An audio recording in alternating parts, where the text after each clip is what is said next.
नमस्कार दोस्तों, कैसे हैं आप सब लोग। स्वागत है आप सबका उत्कर्ष क्लासेज की इस ऑनलाइन क्लास में। दोस्तों, हम बात कर रहे थे सर्वनाम की, और सर्वनाम के हम दो प्रकार पढ़ चुके हैं। पूर्व की कक्षा में हमने जान लिया था क्या पुरुषवाचक सर्वनाम क्या होगा और निश्चयवाचक सर्वनाम क्या होगा। अब हम चलते हैं आगे इसी सर्वनाम के प्रकार पे। तीसरा सर्वनाम आज हमारा है, कौन सा है वो? अनिश्चयवाचक सर्वनाम। कौन सा है? अनिश्चयवाचक सर्वनाम। सबसे पहले इसके नाम से संबंध में ही हमारे प्रश्न जहन में आने लग जाते हैं कि अनिश्चयवाचक सर्वनाम क्या होगा। इसके ठीक पूर्व में हमने जाना कौन सा? निश्चयवाचक। अब इन दोनों के नाम से ही आप समझिए, हालांकि आगे हम इस बिंदु पर चर्चा करेंगे बहुत विस्तार से कि यदि किसी शब्द के साथ अ उपसर्ग के रूप में जोड़ दिया जाए तो अ उपसर्ग का प्रयोग हम किसके अर्थ में करते हैं? नहीं के अर्थ में। किसके अर्थ में करते हैं? नहीं के अर्थ में। जाहिर सी बात है, निश्चयवाचक सर्वनाम हमें क्या बता रहे थे? किसी भी संज्ञा या सर्वनाम की निश्चितता बता रहे थे। क्या बता रहे थे? निश्चितता। तो अब आप समझ गए होंगे कि निश्चितता का मतलब तो निश्चयवाचक, और अ जोड़ते क्या हो गया? अनिश्चयवाचक। तो इसकी सामूहिक परिभाषा की हम बात करें तो वह क्या हो जाएगा कि किसी वस्तु या स्थान, किसी वस्तु या स्थान की निश्चितता नहीं बताते। अर्थात हम यह कह सकते हैं कि वे सर्वनाम शब्द जो किसी भी संज्ञा या सर्वनाम की निश्चितता का बोध नहीं कराते अनिश्चयवाचक सर्वनाम कहलाते हैं। तो शब्दशः हम परिभाषा की बात करें कि परिभाषा क्या होगी, तो हम एक बार इसकी पूरी की पूरी व्यवस्थित परिभाषा लिख करके देख लेते हैं कि वे सर्वनाम शब्द जो किसी संज्ञा शब्द की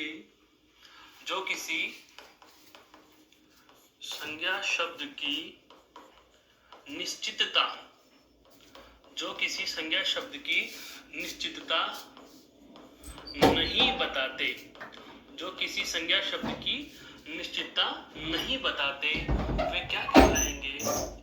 अनिश्चयवाचक सर्वनाम कहलाते हैं। क्या कहलाते हैं? अनिश्चयवाचक सर्वनाम कहलाते हैं। दोस्तों, यहाँ पर आप इस परिभाषा से परिचित हो चुके हो कि वे सर्वनाम शब्द जो किसी संज्ञा और हम कहें व्यक्ति या वस्तु की निश्चितता का बोध नहीं कराते, उन्हें अनिश्चयवाचक सर्वनाम कहते हैं।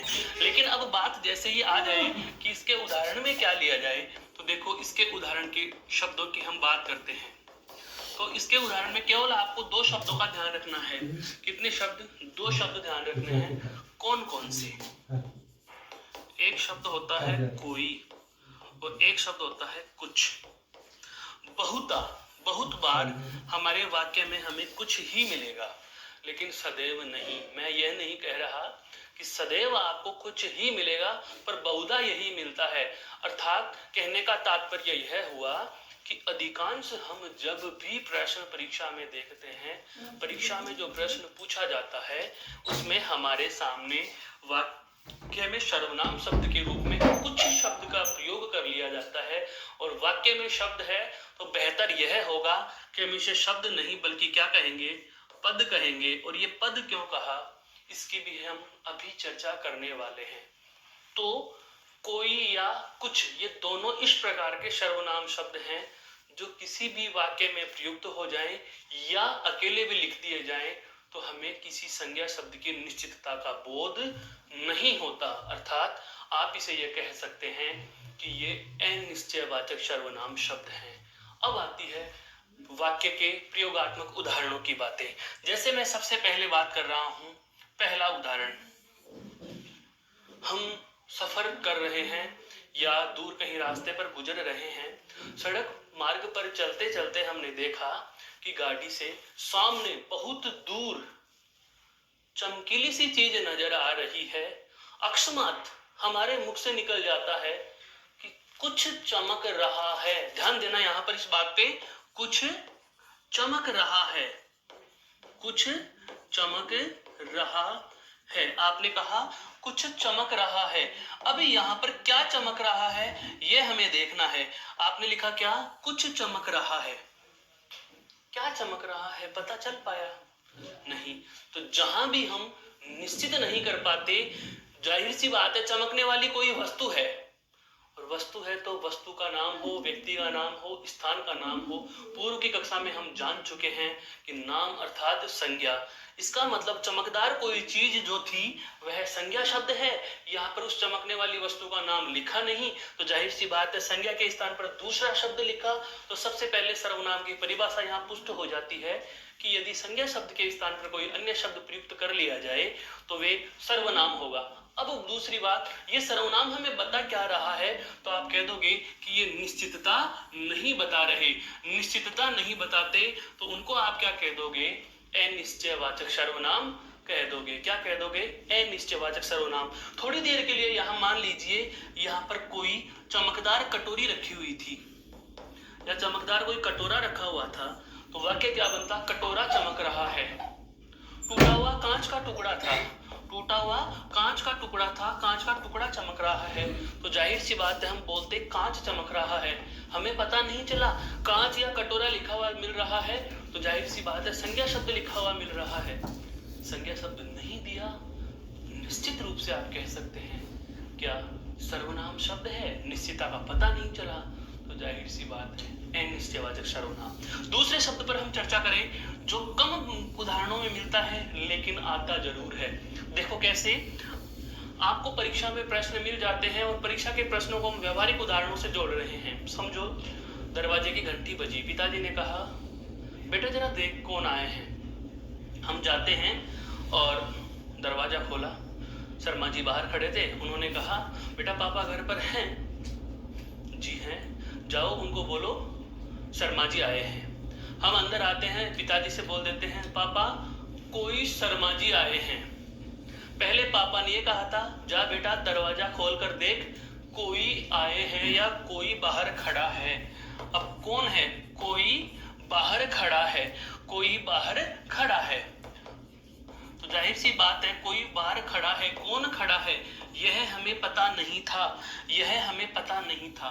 तो कोई शब्द का प्रयोग कर दिया, इसका मतलब जो भी बाहर था उसका कोई ना कोई नाम है। मोहनलाल बाहर खड़ा है, रामलाल बाहर खड़ा है, श्याम बाहर खड़ा है, सोहन बाहर खड़ा है, मोहन बाहर खड़ा है। तो जो भी बाहर खड़ा है वह व्यक्ति है और उस व्यक्ति का कोई नाम होता है।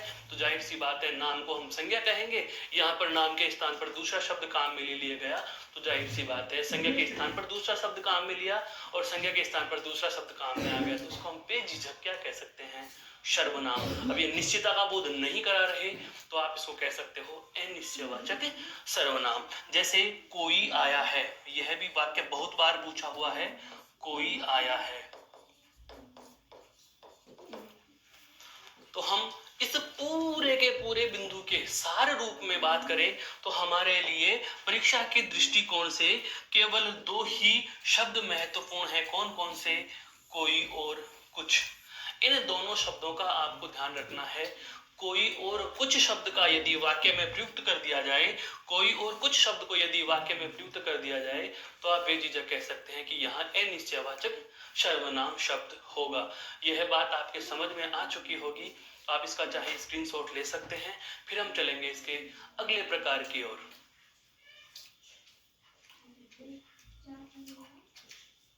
अब हम बात करें आगे, ये कौन सा प्रकार हुआ, तीसरा अनिश्चयवाचक सर्वनाम। अब देखो चौथे प्रकार की हम बात करें तो कल जैसे मैंने नाम बताया आपको, चौथा प्रकार सर्वनाम का संबंधवाचक सर्वनाम। कौन सा होगा, संबंधवाचक सर्वनाम। बिल्कुल आपके जहन में आ रहा है कि यह तो बहुत सरल हो गए। सर्वनाम में केवल दो ही सर्वनामों के प्रकार ऐसे हैं जिन पर हमें दिमाग लगाने की आवश्यकता पड़ती है या जो हमें परीक्षा में ज्यादा भ्रमित कर सकते हैं। और वे कौन कौन से हैं जिसकी हम पूर्व में भी चर्चा कर चुके हैं। क्या, एक तो पुरुषवाचक सर्वनाम का अन्य पुरुष, पुरुषवाचक सर्वनाम का अन्य पुरुष, और इसी से संबंध रखता हुआ है कौन सा आपका निश्चयवाचक। और एक आश्चर्यचकित कर देने वाला तथ्य अभी और आने वाला है। यह तो हो गई पहली बात जो हमें ध्यान रखनी है। दूसरी महत्वपूर्ण बात रखनी है जो याद रखने की है वह कहाँ पर है, निजवाचक सर्वनाम में। किसमें है, निजवाचक सर्वनाम में, जिसकी चर्चा हम अगली कक्षा में करने वाले हैं, अगले तथ्य में करने वाले हैं, अगले बिंदु में करने वाले हैं। तो हम बात करते हैं पहले किसकी, अपने संबंधवाचक सर्वनाम की। तो संबंधवाचक सर्वनाम क्या होता है जरा देखो। संबंधवाचक सर्वनाम नाम से पता चल रहा है, वाचक अर्थात बताने वाला। वाचक का मतलब क्या हो गया, आपको पूर्व में भी पता है, क्या, बताने वाला। क्या बताएगा भाई, संबंध बताएगा। क्या बताएगा, संबंध। इसका मतलब ऐसा सर्वनाम शब्द जो हमें संबंध का बोध कराता हो। और संबंध किससे होगा, उदाहरण के लिए यह मेरे हाथ में मार्कर पेन है, पॉइंटर पेन है, या तो यह मेरा है, या यह आपका है, या यह किसी और का है। अर्थात इस सृष्टि पर कोई भी चीज किसी भी रूप में क्यों ना हो, उसका तीन ही प्रकार के व्यक्तियों से संबंध होगा, या तो मुझसे, या आपसे, या किसी और से। अगर मुझसे है तो जाहिर सी बात है उत्तम पुरुष से हुआ, अगर आपसे है तो मध्यम पुरुष से हुआ, और किसी और से है तो अन्य पुरुष से हुआ। तो जाहिर सी बात है मैं अपने आप से संबंध बताने वाली कोई भी चीज का नाम लूंगा तो सर्वनाम शब्द कौन सा लिखूंगा। देखो उत्तम पुरुष सर्वनाम शब्द थे कौन सा, मैं। बहुवचन में क्या लिखेंगे हम या हम सब, हम या हम सब। अभी यहां पर इसी से आप देखो, मैं से संबंध बनेगा तो क्या बनेगा, मैं से मेरा। हम या हम सब से बनेगा तो क्या बनेगा, हमारा। मैं से मेरा, हम या हम सब से क्या बनेगा, हमारा। तो जाहिर सी बात है यदि कहने वाला अर्थात उत्तम पुरुष यदि किसी शब्द का, किसी संज्ञा शब्द का अपने आप से संबंध बताता है तो आप यहाँ पर कह सकते हैं कि मेरा या हमारा। अब उदाहरण समझो, यह है, बिल्कुल यह मेरा पेन है, यह हम वाक्य पढ़ चुके थे पूर्व में भी। यह मेरा पेन है, यह मेरा पेन है। ध्यान देना यहाँ पर अगर रेखांकित शब्द यह को करता तो आपके जहन में सीधा सीधा कौन सा सर्वनाम होगा, या तो आप निश्चयवाचक के बारे में सोचोगे, या उत्तम पुरुष, या मध्यम पुरुष, या अन्य पुरुष। तो आपके जहन में आ जाएगा कि सर या तो पुरुषवाचक या अन्य पुरुष में जाते हैं, या निश्चयवाचक में जाते हैं। लेकिन यहाँ पर यह शब्द को रेखांकित नहीं किया, पेपर बनाने वाले ने दिमाग लगा दिया और रेखांकित कर दिया किसको, मेरा शब्द को। और अगर आपसे पूछ लिया जाए कि रेखांकित पद में कौन सा सर्वनाम होगा, तो सदैव ध्यान रखना यहाँ पर कहाँ नजर चली जाएगी हमारी, संबंधवाचक में। अर्थात मैं से मेरा और तू से तेरा, हमसे हमारा, तुमसे तुम्हारा, आपसे आपका, और किसी और का है तो उसका, पास में किसी और का है तो इसका, सम्मान या बहुवचन में है तो इनका या उनका। तो जाहिर सी बात है इसकी व्यवस्थित परिभाषा की हम बात करें तो हम क्या कहेंगे, पुरुषवाचक सर्वनाम या पुरुषवाचक सर्वनाम के तीनों रूप उत्तम, मध्यम और अन्य पुरुष, किसी भी सर्वनाम शब्द का प्रयोग संबंध बचाने के लिए किया जा रहा है, संबंध बताने के लिए किया जा रहा है, तो आप उसे संबंधवाचक सर्वनाम कह सकते हो। तो हम इसकी व्यवस्थित परिभाषा लिखेंगे, फिर उसके बाद हम पुनः इन उदाहरणों पर आएंगे। तो व्यवस्थित परिभाषा क्या हो जाएगी कि वे सर्वनाम शब्द, वे सर्वनाम शब्द जो संबंध का बोध कराते हैं। किसका बोध कराएंगे, संबंध का बोध कराते हैं। किसका बोध कराते हैं, संबंध का बोध कराते हैं, संबंध का बोध कराते हैं। वे सर्वनाम शब्द जो संबंध का बोध कराते हैं, संबंध का बोध कराते हैं, क्या कहलाएंगे, पुरुषवाचक। उन्हें संबंधवाचक सर्वनाम कहते हैं। उन्हें क्या कहेंगे, संबंधवाचक सर्वनाम कहेंगे। उन्हें संबंधवाचक सर्वनाम कहा जाता है।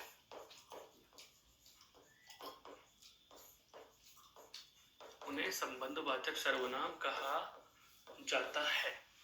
यहाँ तक की बात समझ में आ चुकी।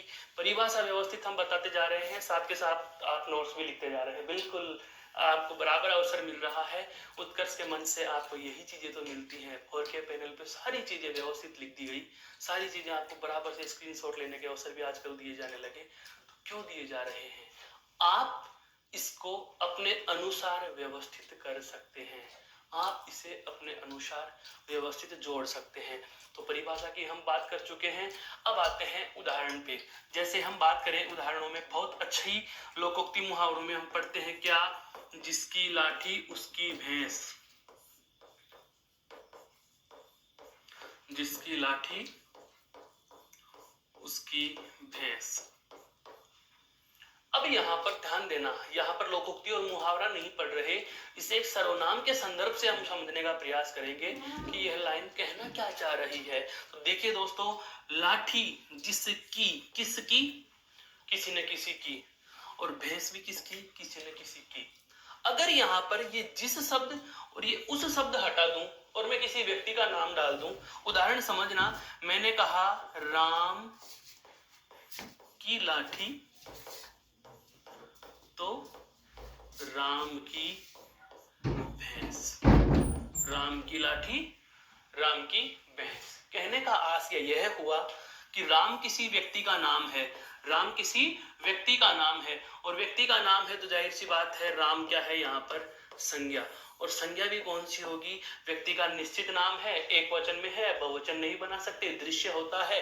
तो जब दृश्य और सदैव एक वचन आए तो आप उसको कौन सी संज्ञा कहोगे, व्यक्तिवाचक। हालांकि हम संज्ञा शब्दों से पूर्व में परिचित हो चुके हैं, लेकिन हमें यह पता होना चाहिए कि यहाँ पर संज्ञा शब्द था, यहाँ भी संज्ञा शब्द है, तो संज्ञा शब्द के स्थान पर, संज्ञा शब्द के स्थान पर आपको दूसरा शब्द दिया गया है, संज्ञा शब्द के स्थान पर अन्य शब्द प्रयुक्त कर लिया गया। तो मैं पुनः कह रहा हूं, सर्वनाम किसे कहा गया, संज्ञा शब्द के स्थान पर प्रयुक्त होने वाले पदों को सर्वनाम कहते हैं। तो जाहिर सी बात है, यहाँ पर राम शब्द संज्ञा था, राम के स्थान पर आपने जिस शब्द लिख दिया, तो संज्ञा के स्थान पर आने वाला शब्द क्या कहलाया, सबसे पहले तो सर्वनाम कहलाया। अब यह सर्वनाम हमें क्या बता रहा है, लाठी का भैंस का संबंध बता रहा है। तो जाहिर सी बात है, ये कौन सा सर्वनाम हो जाएगा, संबंधवाचक सर्वनाम हो जाएगा। कौन सा हो जाएगा, संबंधवाचक सर्वनाम हो जाएगा। यह तो हो गई परिभाषाओं की और तथ्यों की बातें, लेकिन अब आते हैं समझने की बात कि ऐसा है क्या इसमें कि हम इसको संबंधवाचक देखते ही कह दे, अरे भाई इतना समय कहाँ रहा, परीक्षा में आप पढ़ रहे हो, मैं पढ़ा रहा हूं, आप समझ रहे हो, मैं समझा रहा हूं, तो उद्देश्य सीखना है कि ये लॉजिक क्या हुआ सर, इतने सारी चीजें याद थोड़ी ना हो पाएंगी। तो अब हम चलते हैं एक विशेष बात पर, जरा गौर कीजिए इधर। आप एक नाम सुना है दोस्तों, कारक। हालांकि हम इसको बाद में बहुत विस्तार से पढ़ने वाले हैं, पहले इतना सा जान लीजिए कि इस कारक का क्या रोल होता है। कारक होता है एक प्रकार का कनेक्टिव, कारक होता है एक प्रकार का योजक, कारक होता है एक प्रकार का फेविकोल, कारक होता है वाक्य के दो पदों को आपस में जोड़ने वाले पद। तो यहाँ पर जोड़ने वाले पदों के रूप में बात की जाए तो जो कारकों की विभक्तियां होती हैं, विभक्ति से मेरा आशय यह है, जैसे आप कर्ता कारक का नाम लेते हैं तो कर्ता कारक की विभक्ति क्या लिखते हो, ने, और कर्म कारक की विभक्ति क्या लिखते हैं, को। हम यहाँ पर विभक्ति याद नहीं कर रहे, जो चीज मैं बताने जा रहा हूं उस पर गौर कीजिए। ऐसे ही कारकों की हम संख्या पढ़ते चलते हैं तो आगे चलते चलते हमारे पास एक कारक आता है, आपने नाम सुना होगा, संबंध कारक। कौन सा कारक आता है बच्चों, संबंध कारक। तो दोस्तों यहाँ पर ध्यान देने वाली बात यह है कि संबंध कारक का सर्वनाम में क्या रोल है। संबंध कारक का ही नहीं, सभी कारकों का वाक्यों में एक अहम योगदान होता है, लेकिन संबंध कारक आपके संबंधवाचक सर्वनाम को समझने में बेहतर हेल्प करता है, बेहतर सहायता करता है। कैसे, संबंध कारक की जो विभक्तियां होती हैं वो कौन कौन सी होती है, का, के और की, का, के और की, उसके अलावा रा, रे और री, और उसके अलावा ना, ने और नी। कहने का आशय यह हुआ कि संबंध कारक की 9 विभक्तियां, का, के, की, रा, रे, री, ना, ने, नी, इन 9 की 9 विभक्तियों का प्रयोग किसी वाक्य में हो रहा है तो दो ही प्रकार से होगा। बहुत बेहतरीन बात बता रहा हूं, इस तथ्य पर हम वापस आएंगे। पहले एक बार इस चीज को समझिए कैसे होगा। कारकों की विभक्तियां हम दो ही प्रकार से जोड़ पाते हैं। कैसे जोड़ेंगे? अगर संज्ञा शब्द के साथ, अगर संज्ञा शब्द के साथ आप जोड़ोगे तो ध्यान रखना, संज्ञा पदों के साथ कारक की विभक्तियां कैसे लिखी जाती हैं। पदों के साथ, संज्ञा पदों के साथ अगर आपको लिखनी हो, संज्ञा पदों के साथ अगर आपको लिखनी हो तो ये स्वतंत्र लिखी जाएंगी। संज्ञा पदों के साथ तो कैसे लिखी जाएंगी? स्वतंत्र। लेकिन यदि कारक की विभक्तियों को सर्वनाम के साथ लिखा जाए, ध्यान देना, अगर सर्वनाम के साथ संज्ञा कारकों की विभक्तियां लिखी जाती हैं तो सर्वनाम के साथ ये कैसे लिखी जाती हैं दोस्तों? संयुक्त लिखी जाती हैं। कैसे लिखी जाती हैं? संयुक्त लिखी जाती हैं। संयुक्त का मतलब जोड़कर लिखी जाती हैं। यहां भी देखिए, का, के, की और रा रे री, का, के, की और रा रे री, ना, ने, नी, ये नो की नो विभक्तियां हम जोड़ सकते हैं। देखें, की, जिस की, और यहां पर राम की। राम शब्द संज्ञा था तो संज्ञा शब्द के साथ हमने विभक्ति को कैसे लिखा? अलग लिखा, अर्थात स्वतंत्र लिखा, या हम कह सकते हैं पृथक लिखा है। कैसे लिखा है? पृथक लिखा है, अलग लिखा है। लेकिन यदि सर्वनाम शब्द के साथ लिखी जाएगी तो कैसे लिखी जाएगी? संयुक्त लिखी जाएगी। तो मैं इस पूरे के पूरे चार्ट का सार कहना चाहूं, जैसे इसके ठीक पहले वाले में हमने बात की कि एन निश्चयवाचक सर्वनाम में हमें केवल दो पद याद रखने हैं, कोई और कुछ।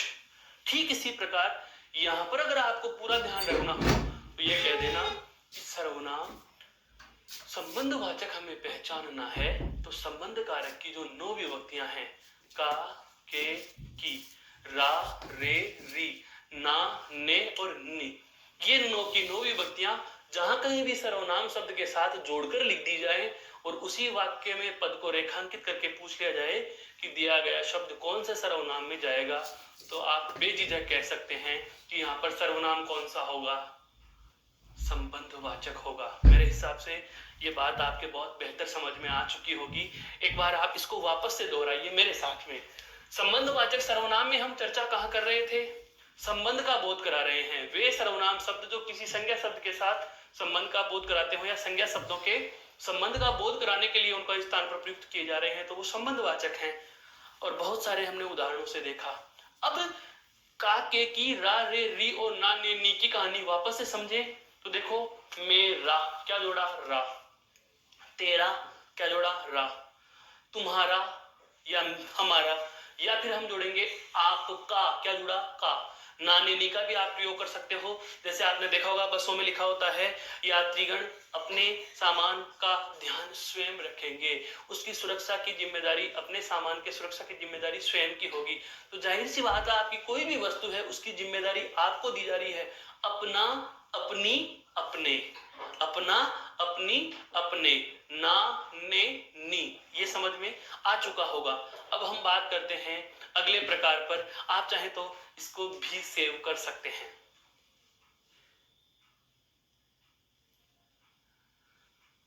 हाँ भाई, अब चलते हैं बहुत ही मजेदायक और सबसे सरल सर्वनाम के प्रकार पर। तो देखो क्या है पांचवा प्रकार सर्वनाम का, बहुत ही सरल, छोटा सा ही है। पांचवा प्रकार है कौन सा? प्रश्नवाचक सर्वनाम। पांचवा प्रकार कौन सा होगा? प्रश्नवाचक सर्वनाम। ऐसा सर्वनाम शब्द जो हमें किसका बोध कराएगा? प्रश्न का बोध कराएगा। किसका बोध कराएगा? प्रश्न का बोध कराएगा। इंट्रोगेटिव प्रोनाउन, इंटरोगेटिव प्रोनाउन, प्रश्नवाचक सर्वनाम शब्द। ऐसा कोई भी सर्वनाम शब्द जिसका प्रयोग करते ही कथन या वाक्य या वाक्यांश प्रश्न में बदल जाता है, प्रश्न बन जाता है, उसे हम क्या कह देंगे? प्रश्नवाचक सर्वनाम कह देंगे। देखो कैसे, एक लाइन बहुत अच्छी आती है, आपने देखा भी होगा, साक्षात्कार के लिए भी कहा जाता है। हम कक्षा में, पहली कक्षा में, दूसरी कक्षा में जब पढ़ने के लिए विद्यालय गए, प्रथम बार विद्यालय जाते हैं, प्रथम परिचय हमारा कहीं भी हो रहा होता है तो सामने वाले का एक सवाल होता है और हमारा भी एक जवाब होता है। सामने वाले का जो सवाल था वह क्या था, जाने उसको। देखो,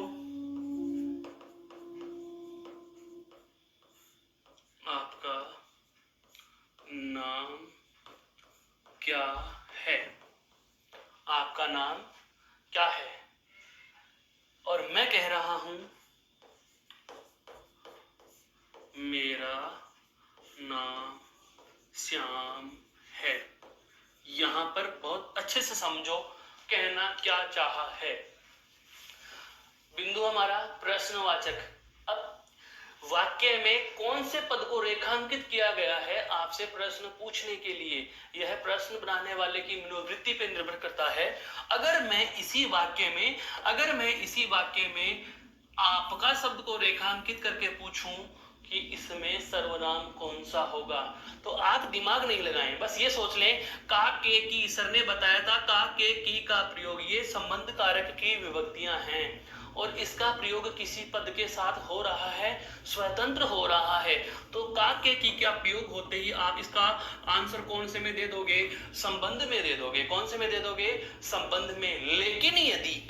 लेकिन यदि रेखांकित करने वाला पद इसको रेखांकित नहीं कर रहा, आपका पद को उसने रेखांकित नहीं किया और प्रश्न में आपसे रेखांकित कर दिया किसे? क्या? प्रश्न वही है, अंडरलाइन शब्द या रेखांकित पद में कौन सा सर्वनाम है, लेकिन आपका शब्द को नहीं किया, उसने किसको शब्द कर दिया रेखांकित?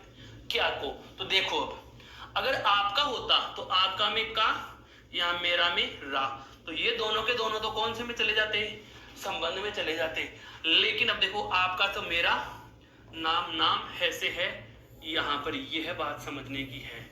श्याम क्या है? किसी व्यक्ति का नाम। श्याम क्या है? यहां पर व्यक्ति का नाम है। क्या है बच्चों? व्यक्ति का नाम। व्यक्ति का नाम। अब व्यक्ति का नाम है तो जाहिर सी बात है, व्यक्ति का नाम हो, वस्तु का नाम हो या स्थान का नाम हो, होता क्या है? संज्ञा। व्यक्ति, वस्तु या स्थान का नाम है तो क्या है? संज्ञा। अब व्यक्ति का नाम, वस्तु का नाम या स्थान का नाम ये संज्ञा है, तो संज्ञा शब्द के स्थान पर हमने दूसरा शब्द प्रयुक्त कर लिया। और ध्यान रखना, संज्ञा शब्द के स्थान पर प्रयुक्त होने वाले शब्द ही क्या कहलाते हैं? सर्वनाम। संज्ञा के शब्द के स्थान पर दूसरा शब्द प्रयुक्त कर लिया तो सर्वनाम। और ये सर्वनाम किसका बोध करा रहा है? तो आप कह सकते हो कि सर ये तो प्रश्न पूछे जाने का बोध करा रहा है। तो हमारा जवाब क्या हो जाएगा? प्रश्नवाचक सर्वनाम। कहने का आशय यह हुआ, पुनः समझिए, कि वे सर्वनाम शब्द जो हमें प्रश्न पूछे जाने का बोध कराएंगे तो उसको क्या कह देंगे? प्रश्नवाचक सर्वनाम कह देंगे। अब इसकी व्यवस्थित परिभाषा की हम चर्चा कर लेते हैं। तो इसकी व्यवस्थित परिभाषा क्या लिख देंगे हम, वो देखो। वे सर्वनाम शब्द जो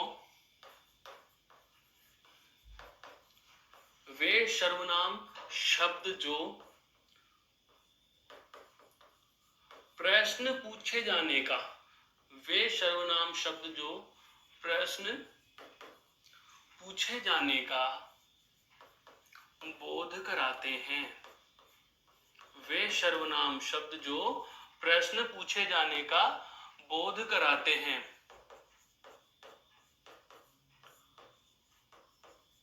उसे क्या कह देंगे? प्रश्नवाचक सर्वनाम कह देंगे। पुनः समझ लीजिए, केवल और केवल महत्वपूर्ण बात यहाँ पर क्या होगी?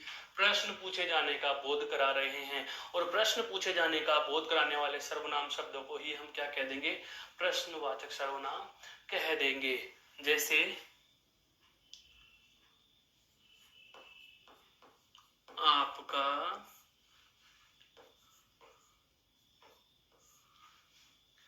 क्या नाम है? आपका क्या नाम है या आपका नाम क्या है, ये दोनों भी बहुत महत्वपूर्ण चीज समझने की है कि यहाँ पर क्या का प्रयोग पहले करें या बाद में। अब आप ये कहोगे कि सर आप एक चीज में अनेक चीजें बताने की कोशिश कर रहे हैं।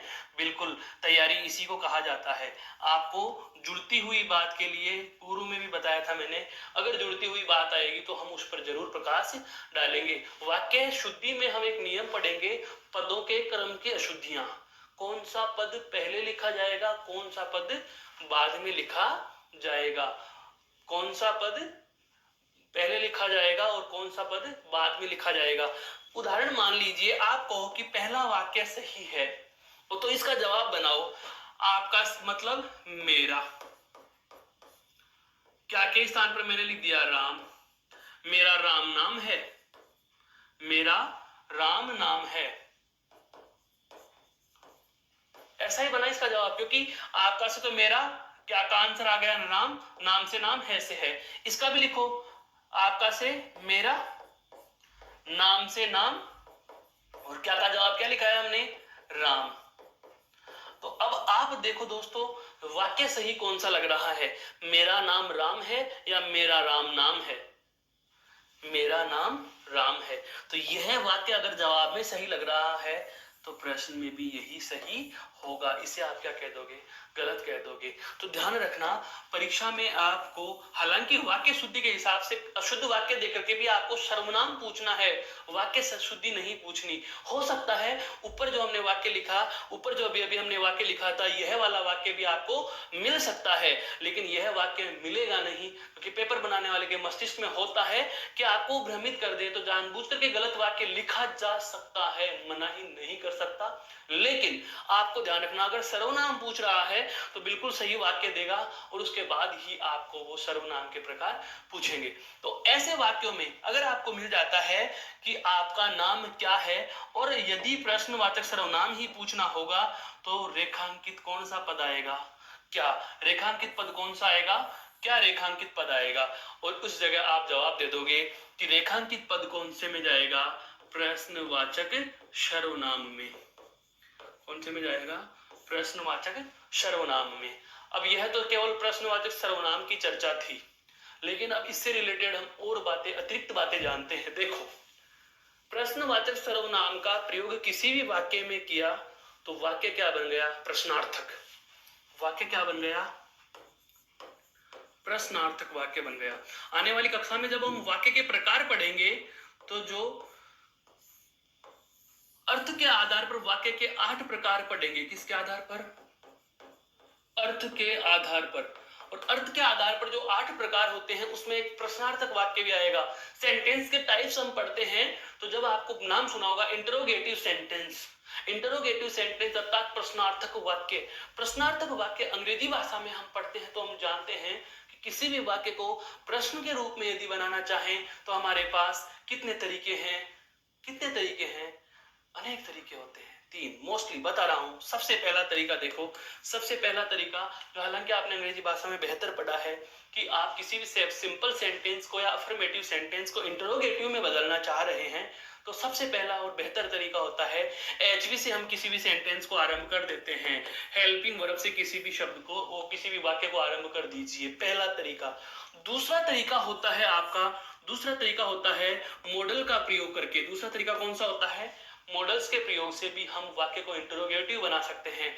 और तीसरा बेहतर तरीका जो हम हिंदी में भी काम में लेते हैं और अंग्रेजी में भी काम में लेना है, और वह है मेरे दोस्तों कौन सा, WH वर्ड। कौन सा होता है, WH वर्ड, अर्थात कैसे शुरू होने वाले वाक्य, किससे शुरू होने वाले वाक्य, कैसे शुरू होने वाले पद, कैसे शुरू होने वाले शब्द, और कैसे शुरू होने वाले ऐसे कौन कौन से शब्द हैं जो हमें प्रश्नार्थक का बोध कराते हैं, जो हमें प्रश्न का बोध कराते हैं। तो ध्यान रखना 6 ककार होते हैं।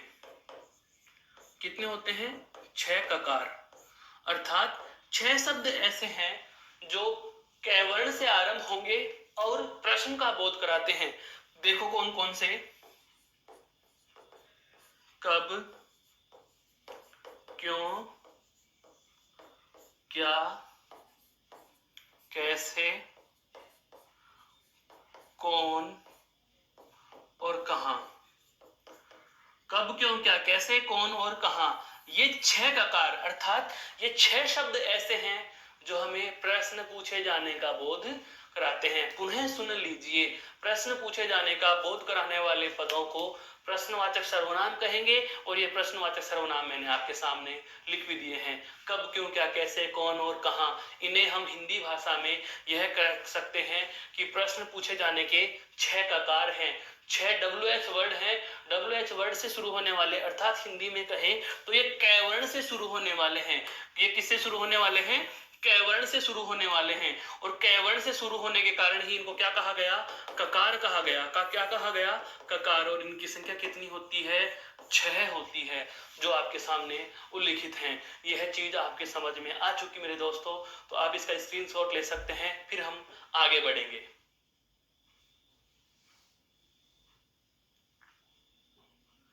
यह था हमारा कौन सा प्रश्नवाचक सर्वनाम। अब देखते हैं सर्वनाम का अंतिम और महत्वपूर्ण प्रकार कौन सा है भाई। अब तो आप बोल भी सकते हो, निजवाचक। कौन सा है? निजवाचक सर्वनाम।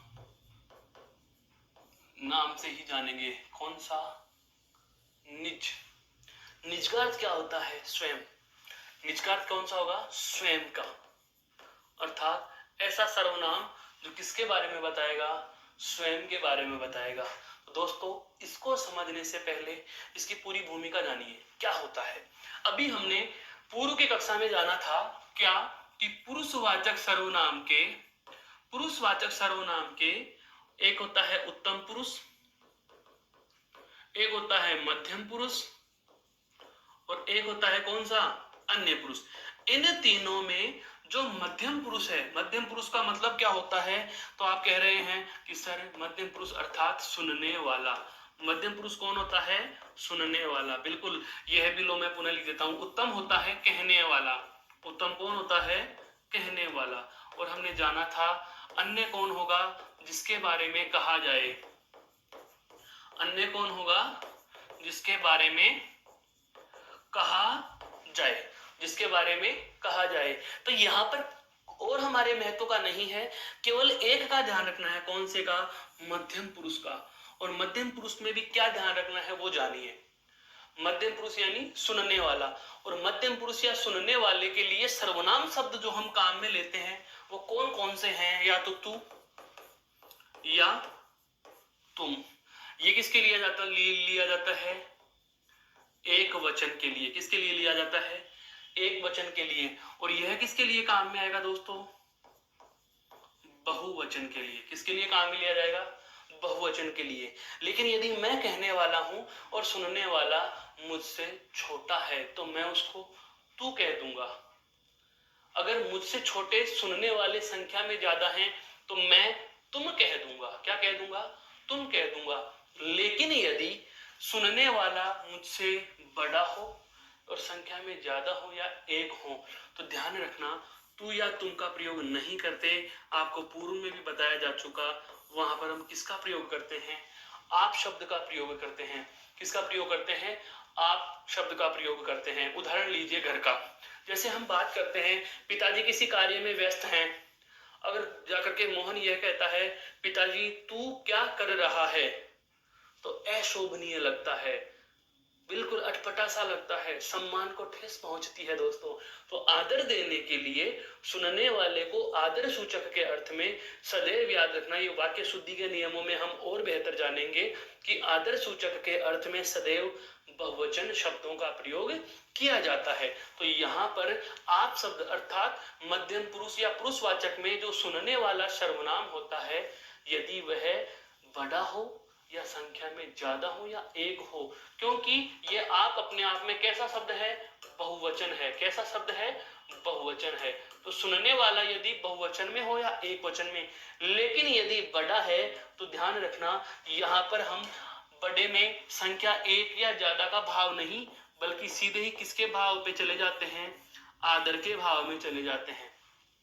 किसके भाव में चले जाते हैं? आदर के भाव में। और ध्यान रखना आदर सूचक के अर्थ में सदैव किसका प्रयोग होगा? तो आप सदैव कह सकते हो बहुवचन शब्दों का प्रयोग होगा।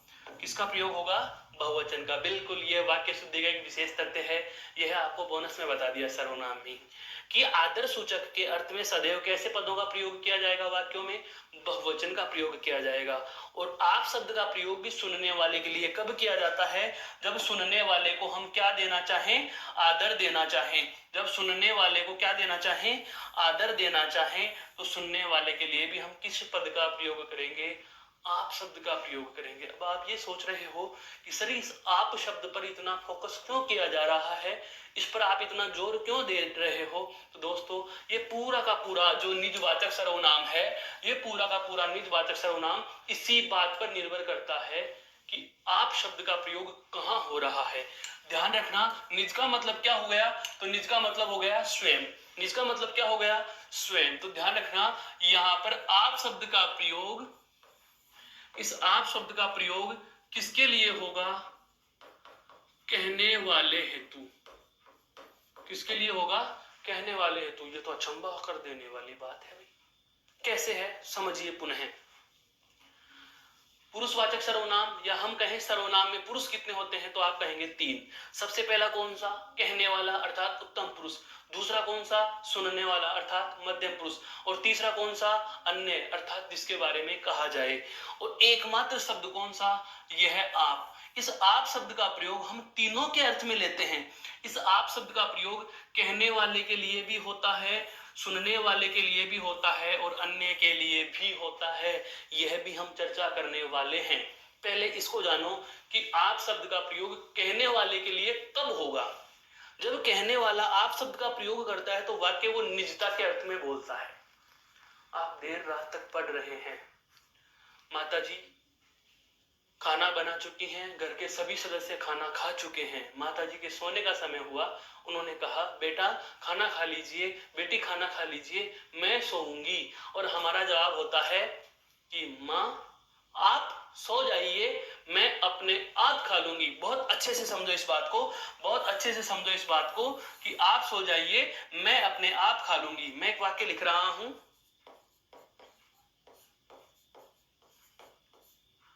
आप सो जाइए, मैं अपने आप खा लूंगी, मैं अपने आप खा लूंगा, मैं अपने आप आ जाऊंगा, अपने आप आ जाऊंगा, अपने आप आ जाऊंगा। यहां पर आप शब्द का प्रयोग देखो दोस्तों, यहां पर आप शब्द का प्रयोग किसके लिए किया जा रहा है इन उदाहरणों में, यह देखने की है। यहां पर देखो आप,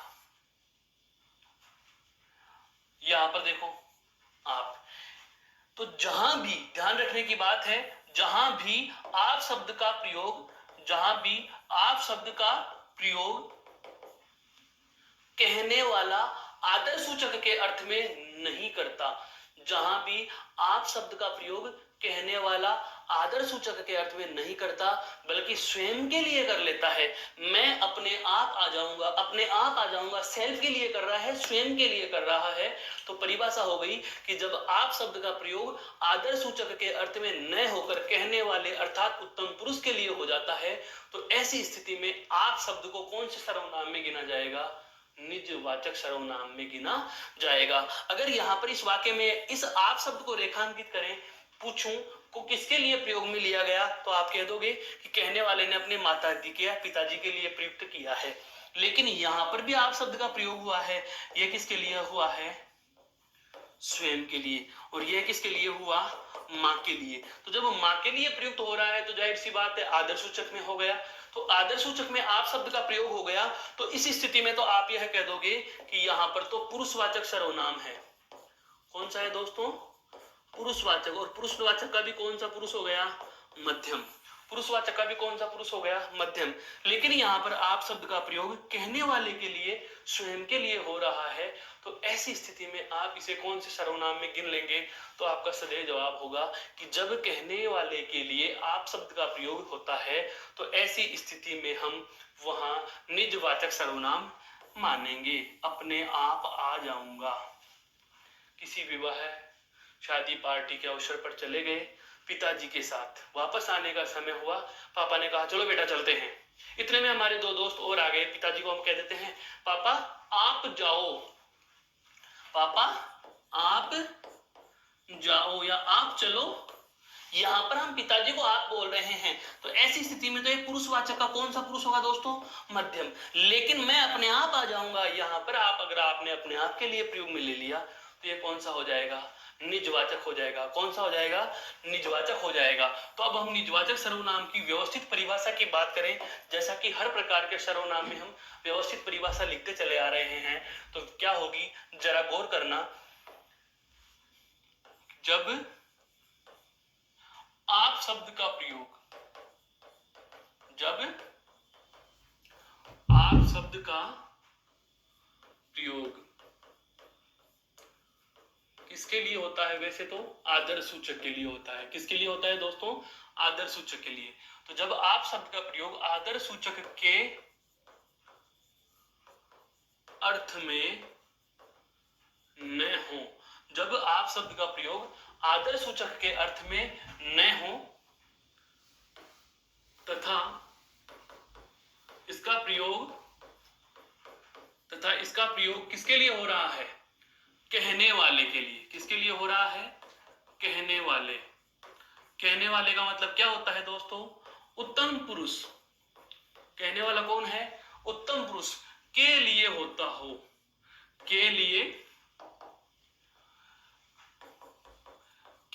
हो जाए, वहां के लिए हो जाए तो वहां कौन सा सर्वनाम होगा? तो आप वहां पर कह दोगे वहां निजवाचक होता है, वहां निजवाचक होगा। कहने का मतलब यही है कि जब आप शब्द का प्रयोग आदर सूचक के अर्थ में न होकर के आदर सूचक के अर्थ में होगा तो किसके लिए होगा? मध्यम पुरुष के लिए। तो जब आप शब्द का प्रयोग आदर सूचक के अर्थ में आप यहाँ पर ये लिख सकते हो, यह कौन सा है? मध्यम पुरुष है। कौन सा है? मध्यम पुरुष है। ये कौन सा है? मध्यम पुरुष। तो अगर आप शब्द का प्रयोग आदर सूचक अर्थात मध्यम पुरुष के लिए न होकर के उत्तम पुरुष के लिए हो जाए तो ऐसी स्थिति में आप क्या कह दोगे कि सर्वनाम का प्रकार कौन सा हो गया? निजवाचक हो गया। हाँ बिल्कुल, मैं समझ गया आपकी बात। आपके जहन में आ रहा है कि सर अन्य के लिए कब होगा, इसकी भी चर्चा हम करते हैं। पहले एक बार इसका आप स्क्रीनशॉट ले सकते हैं ताकि हम आगे बढ़े।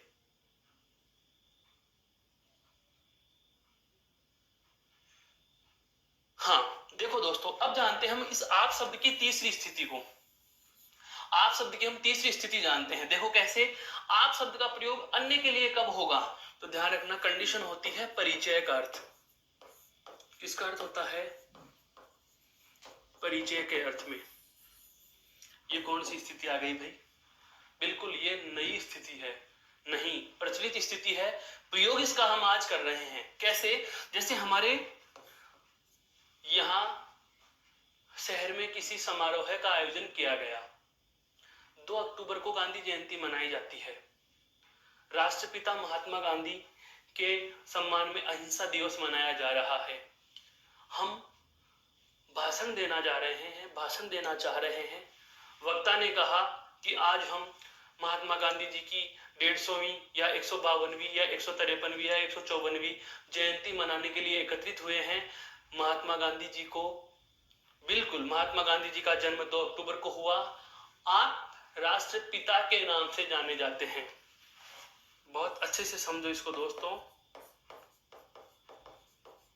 आप राष्ट्रपिता के नाम से जाने जाते हैं। आप राष्ट्रपिता के नाम से जाने जाते हैं। आप राष्ट्रपिता, सुनने वाले वहां मौजूद नहीं थे। सुनने वाले कौन है? श्रोतागण। गांधी जी चल बसे, लेकिन कहने वाला कौन था? उत्तम पुरुष। जो भी सभा में जनता बैठी हुई है वो कौन सा हो गई? मध्यम पुरुष। और यहाँ पर राष्ट्रपिता किसको कहा गया है? गांधी जी को। अर्थात उनका हम परिचय बता रहे हैं कि बिल्कुल उनको यह भी नाम दिया गया। तो जब राष्ट्रपिता या मैं कहूं परिचय के अर्थ में किसी और के लिए, यह महोदय, समझना, यह महोदय मोहनलाल हैं। आप वर्तमान हमारे शहर के विधायक हैं। आप वर्तमान में हमारे शहर के विधायक हैं। मैं कह रहा हूं उत्तम पुरुष, आप सुन रहे हो मध्यम पुरुष। बात किसकी कर रहे हैं? मोहनलाल जी। और मोहनलाल जी के लिए मैंने क्या कह दिया? आप वर्तमान में यहाँ के शहर के क्या हैं? विधायक हैं। आप वर्तमान में यहाँ के शहर के क्या हैं? विधायक हैं। तो जब आप शब्द का प्रयोग अन्य के लिए परिचय कराने के अर्थ में आ जाए तो ध्यान रखना परिचय के भाव में वहां कौन सा होगा? पुरुषवाचक सर्वनाम का अन्य पुरुष। तीनों स्थितियां समझ में आ गई। यदि उत्तम पुरुष में या उत्तम पुरुष के लिए आप शब्द का प्रयोग होगा तो सर्वनाम कौन सा करेंगे? निजवाचक। यदि आदर सूचक के अर्थ में आ जाता है तो वहां पर कौन सा हो जाएगा? पुरुषवाचक का मध्यम, जो हम पूर्व में भी पढ़ चुके हैं। और यदि परिचय कराने के अर्थ में आप शब्द का प्रयोग होगा तो ऐसी स्थिति में हम सर्वनाम का कौन सा प्रकार मान लेंगे दोस्तों? तो निजवाचक सर्वनाम यहाँ सर्वथा सही होगा।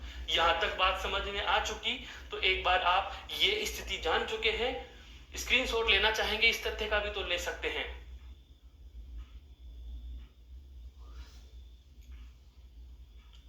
हाँ भाई, अब देखो, हम अब तक जान चुके हैं सारे के सारे सर्वनाम का पूरा विस्तार। अभी आप कहोगे कि सर 2 घंटे तक आपने सर्वनाम पढ़ा दिया, इतना परीक्षा के समय कैसे याद करें? जिस तरीके से संज्ञा की केवल 3 लाइनें दोस्तों, केवल 3 लाइनें, पूरी संज्ञा का बिंदु एक ही बोर्ड पे लिख दिया, ठीक उसी प्रकार से इस सर्वनाम को भी आज हम जो 2 दिन की कक्षाओं में हमने पूरा जाना है, इसको एक बोर्ड पर लेते हैं। कैसे लेते हैं? यह बहुत मजे की चीज है, जानो कैसे। एक सारणी सी हम इसकी बना लेते हैं जो बेहद फायदेमंद रहेगी हमारे लिए। सबसे पहला एक कॉलम हम बनाएंगे क्या? क्रमांक संख्या का। सबसे पहले क्रमांक संख्या, उसके बाद हम दूसरा बिंदु डाल देंगे यहां पर क्या? सर्वनाम का प्रकार। दूसरा कौन सा हो जाएगा? सर्वनाम का प्रकार। और तीसरा है दोस्तों वाचक शब्द। तीसरा कौन सा लेंगे? वाचक शब्द। बहुत अच्छे से जानना है इसको। इस सारणी को मैं नहीं आप भरेंगे। कैसे भरेंगे देखो। अभी सबसे पहले हम बात करें, क्योंकि परीक्षा में जो होता है आपसे लिखवाएगा कदापि नहीं, और लिखवा भी ले तो व्यवस्थित परिभाषाएं मैं आपको लिखवा चुका हूं। हमें इनके तथ्य पकड़ने हैं, इनके फैक्ट्स को ध्यान में रखना है। परीक्षा के समय ठीक पहले 10 मिनट में फटाफट फटाफट पूरी किताब का रिवीजन करना है। इस तरीके से करना है। कैसे करना है देखो। सबसे पहले हम बात करें कि सर्वनाम के प्रकार कितने हैं? 6। नंबर 1 पहला प्रकार। पहला प्रकार कौन सा है? सारणी को भरना आरंभ करो। बिल्कुल आपके जहन में जो आया वही मैं लिख रहा हूं, पुरुषवाचक। हाँ भाई, बिल्कुल समझ गया मैं आपकी बात कि पुरुषवाचक में तो सर 3 है। बिल्कुल 3 है। लो जी, पहला लिख देता हूं उत्तम। दूसरा, उत्तम का मतलब ये लो जी, ये समझा भी दिया, कहने वाला। समझ में आ रहा है? दूसरा हम लिखेंगे कौन सा? इसका दूसरा हम लिखेंगे मध्यम पुरुष। दूसरा कौन सा लिखेंगे हम? मध्यम पुरुष। मध्यम पुरुष कौन होता है दोस्तों? सुनने वाला। मध्यम पुरुष कौन होता है? सुनने वाला। और तीसरा या अंतिम हम कौन सा कहेंगे? अन्य पुरुष। कौन सा कह देंगे? अन्य पुरुष। अन्य पुरुष कौन सा होता है? जिसके बारे में कहा जाए। कौन सा होता है? जिसके बारे में कहा जाए। अर्थात कहने वाला उत्तम पुरुष, सुनने वाला मध्यम पुरुष, जिसके बारे में कहा जाए अन्य पुरुष। उत्तम पुरुष के लिए कौन कौन से वाचक शब्द आते हैं? वाचक शब्द का मतलब क्या होता है? वाचक का शाब्दिक अर्थ हम पूर्व में भी जान चुके हैं, बताने वाला। वाचक का शाब्दिक अर्थ क्या होता है? बताने वाला। तो बताने वाले शब्द देखो। उत्तम पुरुष के लिए यदि सर्वनाम शब्द आपको परीक्षा में रेखांकित करके पूछेगा तो क्या पूछेगा? मैं या हम, या फिर हम सब। क्लियर? Very good. अब देखो, बहुत अच्छी बात है। यहां पर सुनने वाले के लिए कौन कौन से काम में आएंगे? या तो आएगा तू, या आएगा तुम, या फिर आप। बिल्कुल दोस्तों, समझ गए हैं। आपका प्रयोग मध्यम पुरुष के लिए क्यों किया जाएगा? आदर सूचक। क्यों किया जाएगा? आदर सूचक के अर्थ में। आप शब्द का प्रयोग हम मध्यम पुरुष के लिए कब करेंगे? जब हमें सुनने वाले को क्या देना हो? आदर देना हो। अच्छा, अन्य पुरुष में कौन कौन से? वही 5 शब्द, यह, वह, ये, वे और वो। अब यह, वह, ये, वे और वो, कल भी आपने बताया था कि सर ये निश्चयवाचक सर्वनाम में भी आएंगे, पुरुषवाचक के अन्य पुरुष में भी आएंगे, और अगले बिंदु में हम चर्चा करने वाले हैं विशेषण में भी आएंगे। अंतर करना मैंने आपको बता दिया था। जब विशेषण पढ़ेंगे तब इन पर एक बार हल्की सी चर्चा और होगी। तो इन 5 का प्रयोग पुरुषवाचक के अन्य पुरुष में कब होगा? जब इनका प्रयोग किसके लिए हो? किसी प्राणी हेतु। किसके लिए होगा? प्राणी हेतु। हाँ, यह बात समझ में आ चुकी। तो लो दोस्तों, हम बढ़ते हैं दूसरे प्रकार की ओर। और दूसरा प्रकार क्या है हमारा? निश्चयवाचक। दूसरा प्रकार क्या है? निश्चयवाचक। और निश्चयवाचक के वही वाचक शब्द कौन कौन से? यह, वह, ये, वे, वो। जाहिर सी बात है, यहाँ प्राणी, यहाँ पर क्या जाएगा? वस्तु या स्थान। अब अंतर समझ में आ गया कि इन पांचों शब्दों का प्रयोग किसी प्राणी के नाम के स्थान पर हो रहा है तो पुरुषवाचक का अन्य पुरुष, और यदि इन्हीं पांचों शब्दों का प्रयोग किसी वस्तु या स्थान के नाम के स्थान पर हो रहा है तो निश्चयवाचक। दोनों बातें समझ में आ चुकी हैं। तो दोस्तों आगे बढ़ते हैं हम तीसरा प्रकार जो आज ही हमने जाना, क्या? अनिश्चयवाचक। कौन सा जाना? अनिश्चयवाचक। और अनिश्चयवाचक में मैंने आपको केवल दो पद बताए थे। कौन कौन सा? कोई और कुछ। कोई और कुछ। उसके बाद हमने कौन सा जाना? उसके बाद में हमने जाना नंबर 4 पे संबंधवाचक। कौन सा जाना? संबंधवाचक।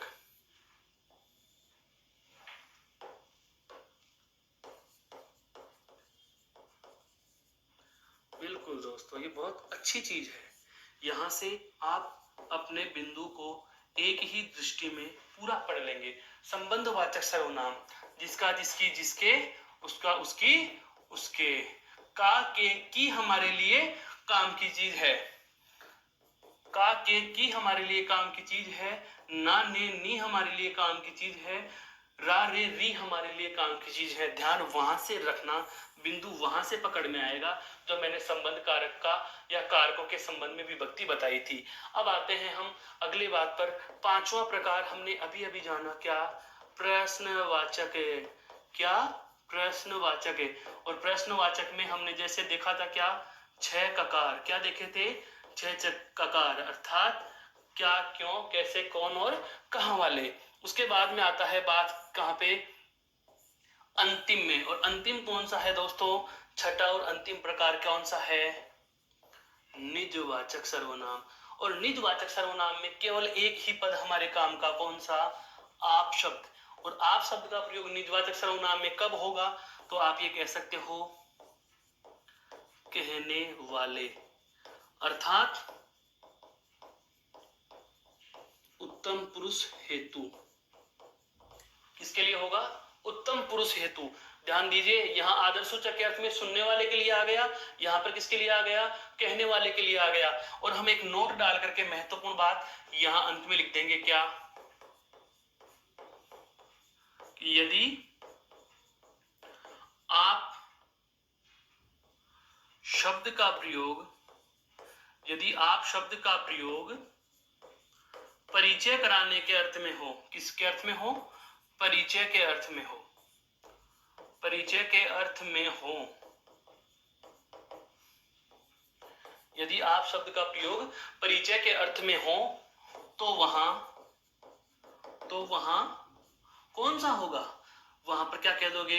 अन्य पुरुष माना जाएगा। कौन सा होगा? अन्य पुरुष होगा। तो बताओ यह वाली बात समझ में आई या नहीं? पूरे सर्वनाम को हमने एक ही चार्ट पर उकेर दिया, पूरे सर्वनाम को हमने एक ही बोर्ड पर ले लिया। तो यह मीठी सी प्यारी सी चर्चा अब 2 क्लासों में हम कर चुके हैं। सर्वनाम, या मैं कहूं विकारी शब्द हमारा बिंदु चल रहा है दोस्तों, बहुत अच्छे से जान लीजिए। एक बार मैं पुनः याद दिला दूं आपको, जो हम पिछली 2-3 कक्षाओं से पढ़ रहे थे, क्या? विकारी। और विकारी में पहला विकारी शब्द कौन सा था? संज्ञा। दूसरा कौन सा है? सर्वनाम। और अगला कौन सा आएगा? विशेषण, जिसकी चर्चा होगी अगली कक्षा में। तो आज हम जान चुके हैं संज्ञा और सर्वनाम दोनों पूरे हो चुके हैं। अब मिलते हैं हम अगली कक्षा में। तब तक के लिए आप सभी का बहुत बहुत धन्यवाद और आभार। आपका दिन शुभ हो।